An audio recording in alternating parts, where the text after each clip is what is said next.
Have you heard the strange tales of the Whistler?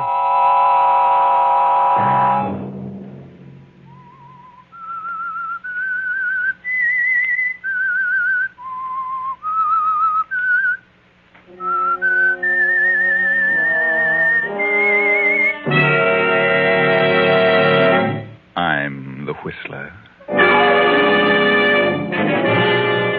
I didn't ask you to marry me. You asked me. And you said you were going to get a job so you wouldn't be dependent on your mother. I was happy then, Barry, and proud of you. Another Saturday night, and again, CBS presents The Whistler.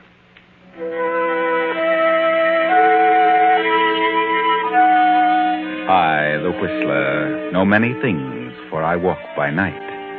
I know many strange tales, many secrets hidden in the hearts of men and women who have stepped into the shadows.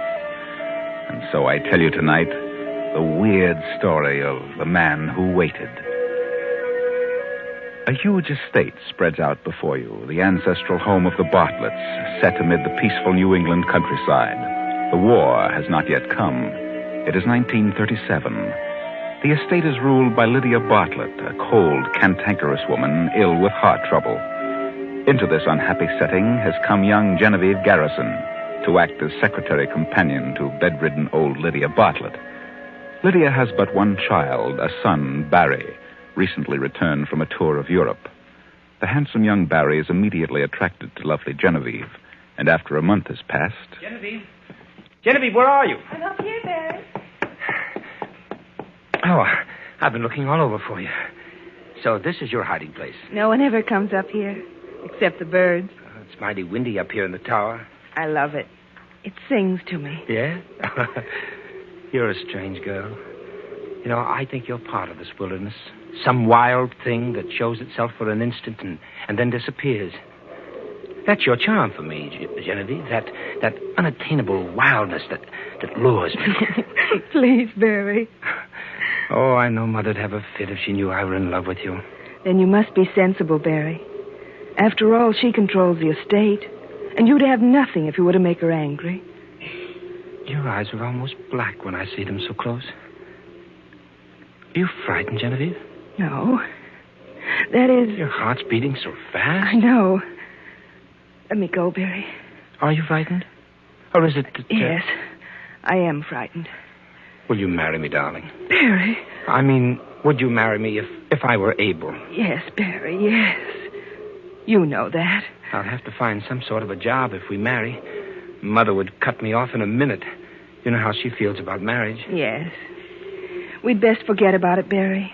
I wouldn't want to cause any trouble between you and your mother. You better go now. Oh, you're too lovely for words, Genevieve. Barry. I love you, darling.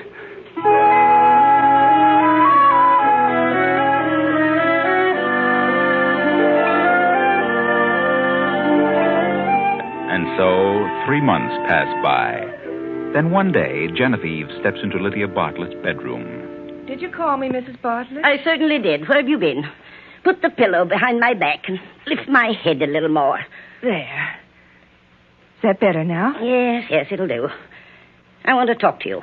What about? About Annie, the maid. Oh. Has that young stable boy been visiting Annie again? Well, I think she sees him on her days off. Well, I want it understood once and for all that I'll not tolerate any such nonsense under my roof. It must stop. But I think Annie would leave if you forbid her to see the boy. She's really very much in love with him. Love, bosh. Silly nonsense. Mrs. Bartlett, you loved your husband, didn't you? My marriage was arranged by my parents. It only lasted a short while because he died. But it was a nightmare while it did last. Love, there's no such thing. I'm sorry I mentioned it. And there's something else I want to talk to you about. Yes? What is it? What's wrong with you lately? You don't look well. You better see Dr. Ansted. I have seen him. And what did he say? Nothing serious. It's, well, a slight heart murmur. He gave me some medicine. I'll be all right. Better take care of yourself. I will. Where's the newspaper? Here. Anything in it? Read it to me. Well, there's a tea, a charity affair with the proceeds going to the baby shelter. Baby shelter. Women are fools. Well, go on. What else? Oh, a number of engagements and several wedding announcements and... Oh. What's the matter? Well... What is it? Well, it's something about your son. Barry? What do you mean? Read it. Seen frequently together are Miss Joan Marvell and Mr. Barry Bartlett, son of Lydia Bartlett. An early announcement is anticipated. The fool! He's out of his mind. How dare he do such a thing? I won't have it. I won't. Mrs. Bartlett, I just... Oh. Annie, come here at once. Miss Garrison has fainted.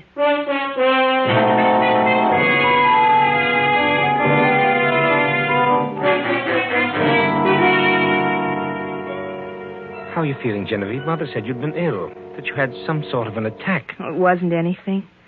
I had rather a shock. My heart isn't too good. I was reading the paper to your mother, and I noticed your name coupled with that of a Miss Marvell. Oh. It was silly of me to give way because I know it can't mean anything now. Genevieve, I think I'd better come right out with it. You mean it's true? Oh, Barry, how could you? I've been trying to get up here to discuss it with you. You know that such an arrangement as ours is no good. Why, if Mother ever found out we were married, we'd be sunk. It's very unfair. It's just as unfair to me. I didn't ask you to marry me. I was content the way things were. But when you asked me to be your wife, you said you were going to get a job so you wouldn't be dependent on your mother. I was so happy and so proud of you. Well, I tried to get a job. But it's terribly awkward trying to find something to do when you're not accustomed to it. And you can't ask a man of my position to go out and become a garage mechanic or something like that. There's nothing dishonorable in becoming a garage mechanic. Oh, don't talk nonsense. Naturally, I can't tell my friends my reason that I'm married. Naturally. I met Joan some time ago. I was up at King's College with her brother Ned. She's grown up to be most attractive. More attractive than I am, of course. I didn't say that. It would be a very suitable marriage. The Marvells have pots of money, and the old man would give me a place in his business. Oh, naturally, I plan to take care of you, make you a suitable allowance, and that sort of thing, if you'll divorce me. As a matter of fact, Joan knows all about you and has consented to marry me if I can get a divorce. She knows about your being married to me. But there's something else she can't know, Barry. Why, what are you talking about? I'm going to have a child. Your child. A child? Who knows about it? Dr. Ansdeth. I went to see him, and he told me what was wrong with me. Well, Ansdeth's a good sport. He won't talk. Anybody else? I've told no one else. But I think Annie suspects. Oh, I hope it doesn't get to Mother. But you can understand now why I can't divorce you. I can understand why you think so, but I still think it's a shame. Why do these things have to happen to me?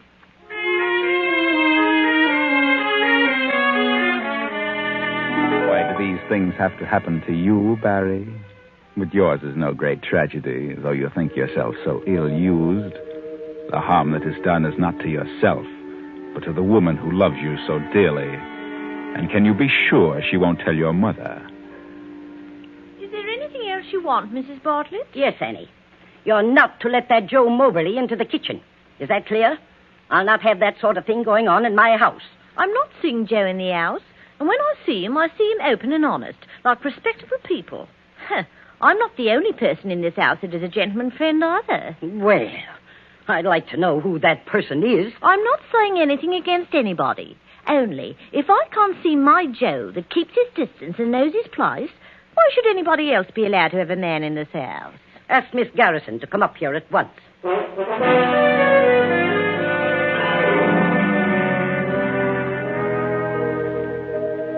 Annie said you wished to speak to me, Mrs. Bartlett. And so I do. So I'll come right to the point. What's going on behind my back? Behind your back? I don't know what you mean. Oh, yes, you do. You lie very badly. Out with it. I don't understand. Did Annie say anything about me? I was berating Annie for seeing that Joe, and she tossed her head and said she wasn't the only person hereabouts who had a gentleman friend. Only her gentleman friend called on her open and honest.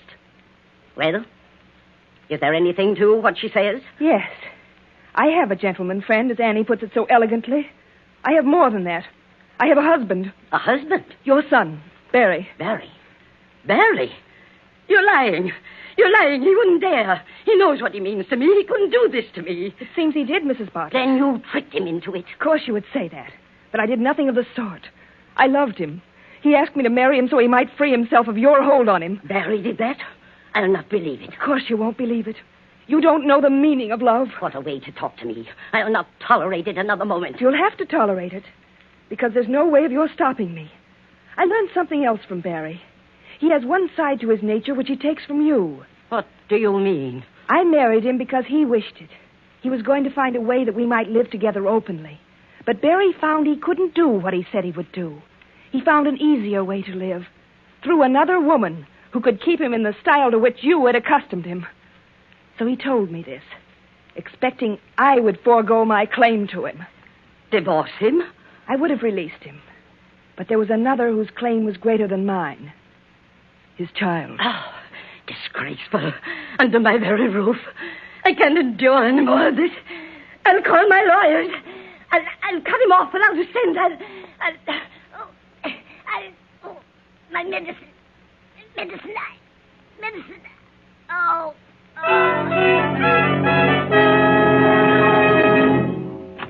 What's happened, Miss Garrison? Come in, Annie. Oh, it's the missus. It's another attack. I'll call Dr. Anseth. You can call him Annie. But Mrs. Bartlett is dead. And now Barry will be free from his mother's apron strings, free from financial worry. He will inherit the estate to do with as he pleases. But still, he hasn't everything. Joan is forever on his mind. I had to talk with you, Joan. It's been ages since I've had a moment alone with you. I'm sorry, Barry, but I didn't think it best. Oh, I've got to talk things over with you. When we planned to marry before, and you told me how you'd been tricked into marriage by that woman, I was willing to overlook it if you could get a divorce from her. Oh, that's the devil of it. She won't divorce me now. There's going to be a child. Oh. Where is she? In a nursing home. She's been ill ever since Mother died. For a while, they thought she might die, too, but she pulled out of it. Oh, I know. She must have, led you on, but you're so attractive, and she must have been really fond of you. But I don't love her, dear. I love you. Can't you understand it? I can't give you up. I won't. Barry, darling, I love you, too, but this isn't a thing we can decide in a moment. You must be patient. Patient. You sit there close to me, and you ask me to be patient. I will for a while. But only for a while. Genevieve, lying in her narrow bed in the nursing home, is trying to be patient, too, trying to forget the pain which racks her to the core, trying to keep from calling for the husband who isn't there. She had hoped that the birth of their son would bring him back to her. Then, one evening, the door opened. Is that you, nurse? No. It's Barry.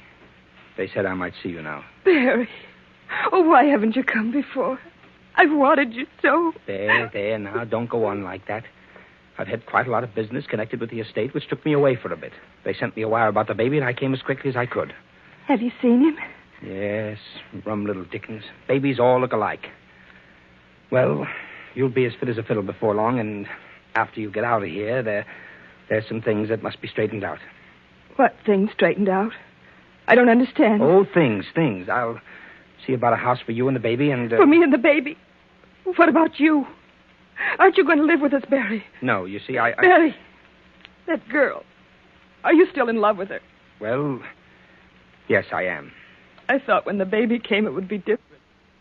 I see it's not. Well, it's... Let me tell you something. Sit down. You'll have to keep her waiting a while longer. They thought I didn't hear them because I was being put under the anesthetic. But I wasn't quite out. The doctor said she may last for years, but I lay you 10 to 1 she's dead in 3 months. Oh, come now. You may have imagined it. I didn't imagine it. You know what that means to me. 3 months to live. You can see how important it is that those 3 months should be spent with you. The doctor didn't say a word to me about your being in such a serious condition. But I heard him. I see. And you don't want to give me a divorce. You want me to wait, is that it? Yes, Barry. Please. First it was my mother, and now you. Barry. There's something I feel I must tell you. Something about your mother you don't know. Well, what do you mean? The doctor said she died of a heart attack, and she did. But she wouldn't have died if I'd given her the medicine for it. She'd found out from Annie that I'd been seeing some man. And when she asked me who it was, I told her everything. You did? She went into a tantrum and stormed at me. She had an attack. And I stood by and watched her. Watched her gasp for breath and call for help that never came. I did that for you. For you, Barry. And you expect me to go on with you? I'd expect you to stay with me and our son during the last remaining months of my life. And if you try to leave me or seek to have me put away because of what I've done, I'll bring you into it. I'll swear it was your idea. That you're an accessory.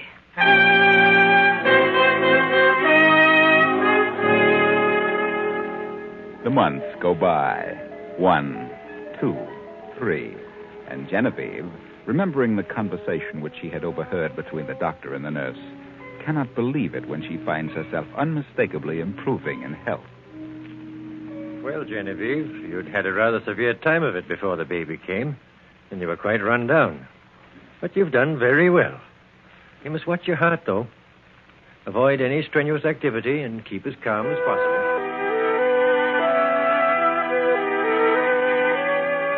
Barry has sullenly accepted the conditions which have been forced on him, but the knowledge that Genevieve was responsible for his mother's death, as well as for his enforced separation from the girl he loves, makes him sullen and bitter.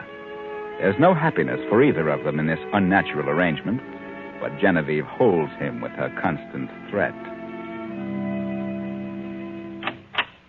Did you ring for me, Mrs. Bartlett? Will you ask Cook to make me a fresh pot of coffee, Annie?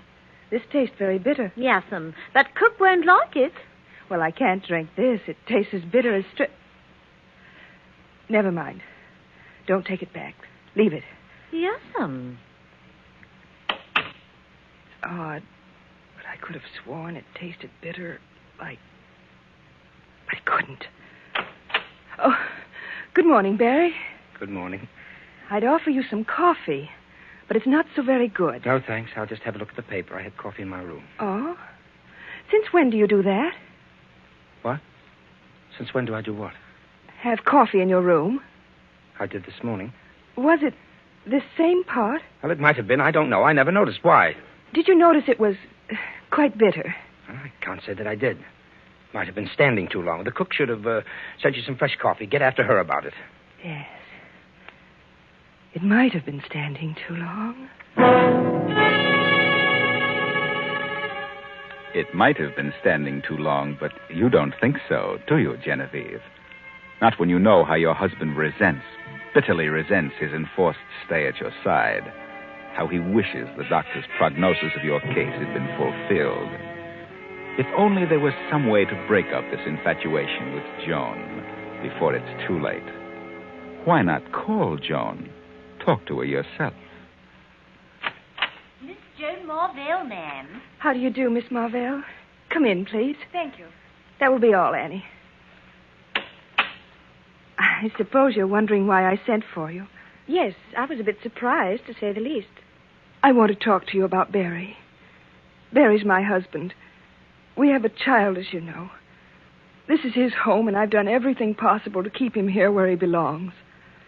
But so long as you continue to see him, it will be more difficult for him to make a decision. What makes you think I've been seeing him? I can tell by the way he acts. He thinks he's in love with you. And he will continue to think so until you make a definite break.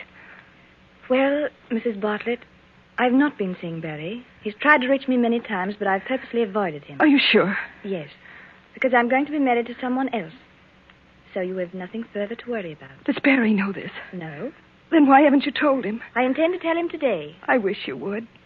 He's been acting strangely of late, and I'd feel ever so much easier about things if you let him know the truth. I understand, Mrs. Bartlett. I hope you'll be very happy, Miss Marvell. And I do thank you for coming. So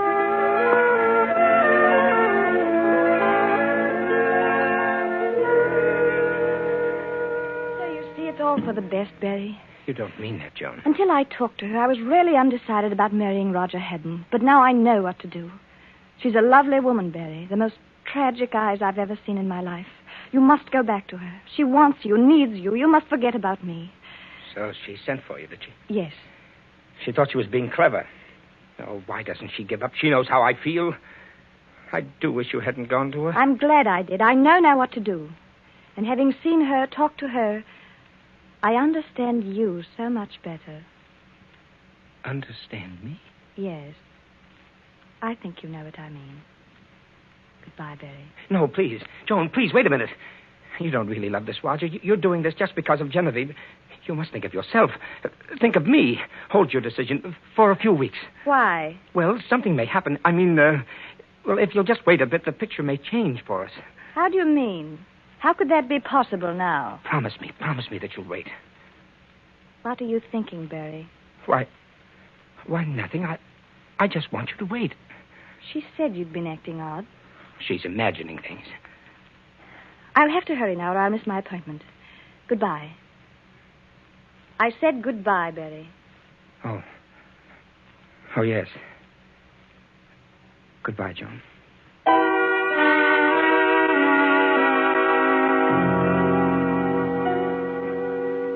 Now it is late the same night. Genevieve lies wakefully in her bed. A car draws up outside. The front door opens and closes. Genevieve sits up. Someone is coming up the stairs. They pause before the door. Who is it? May I come in? Yes, Barry. Hello, Genevieve. Oh, Barry.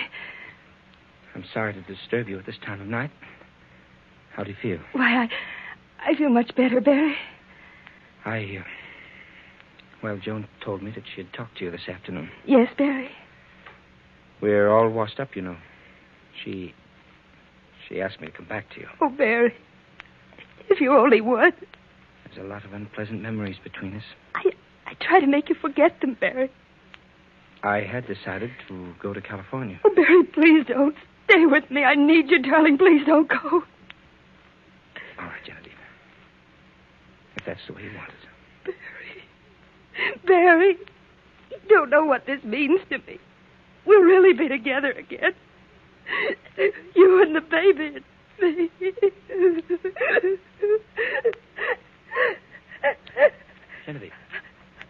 Genevieve, what's wrong? It's my heart. What? Excitement. My medicine in the bathroom. Please, Barry. Medicine? Yes. The little one with the medicine dropper. Please. Yeah. Yes, Genevieve. Bottle with the medicine dropper in it. Medicine dropper in it. Oh, yeah. I have it. How much do you take? 5 drops.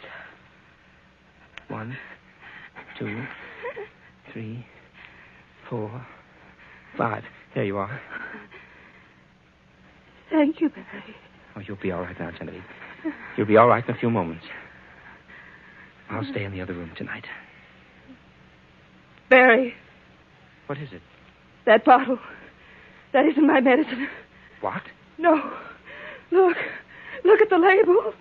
That's your mother's medicine. Mother's? Oh, good Lord, it is. It's wrong for me. That medicine is a heart depressant. Barry.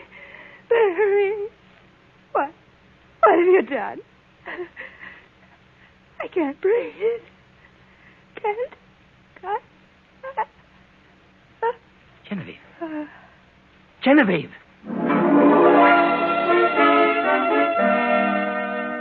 Well, Barry, what have you done? Genevieve is dead. Isn't this what you wanted? You're free now, Barry. Free.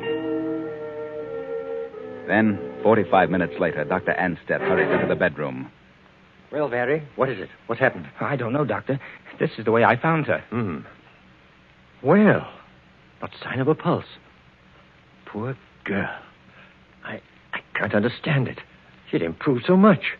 She's dead, Doctor? Yes, Barry. I'm sorry. I'm completely dumbfounded. Wait a moment. What's this? What? What on earth? Why, she's taken some of this medicine.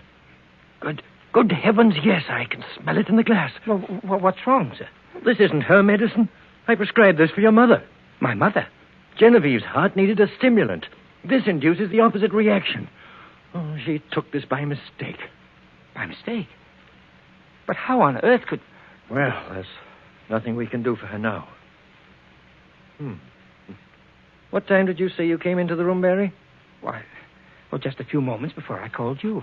Well, that would be 12 minutes ago. Yes, that's right. I see. She was gasping for breath. She tried to say something, but I couldn't make out what it was. I called you immediately. Well, I'll call the undertakers. I'll use the phone in the hall.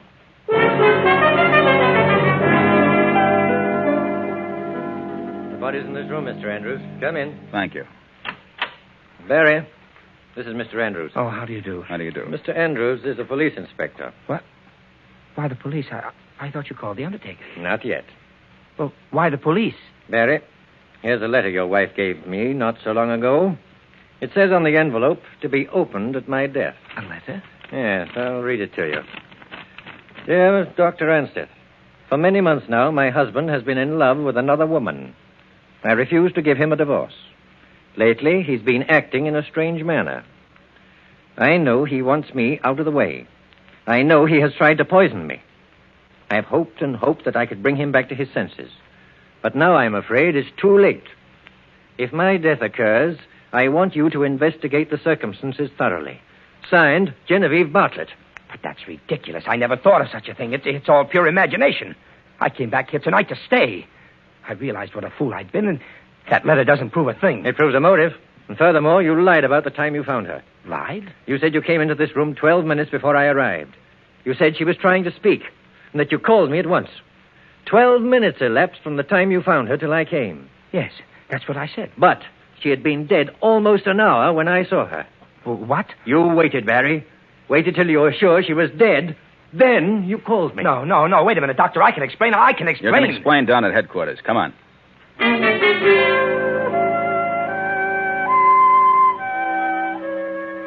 Barry tried to explain. He told the truth. He had come back to Genevieve to stay. He did get the bottle for Genevieve. It was an accident. But he couldn't explain why he waited almost 30 minutes before he called the doctor. He said he just sat beside the bed in a daze, and that was the truth. But no one would believe him. No one. Poor Barry.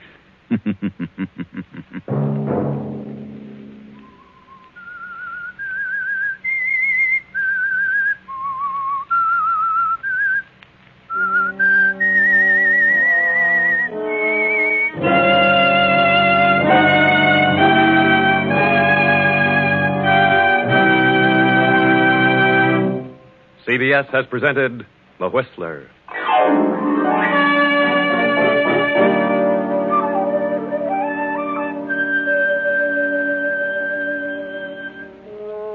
Original music for this production was composed and conducted by Wilbur Hatch. Tonight's story was written by Elizabeth Easton and directed by J. Donald Wilson. The Whistler originates from Columbia Square in Hollywood.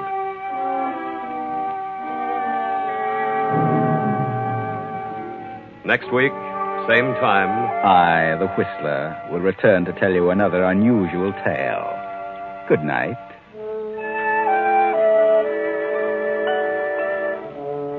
This is the Columbia Broadcasting System.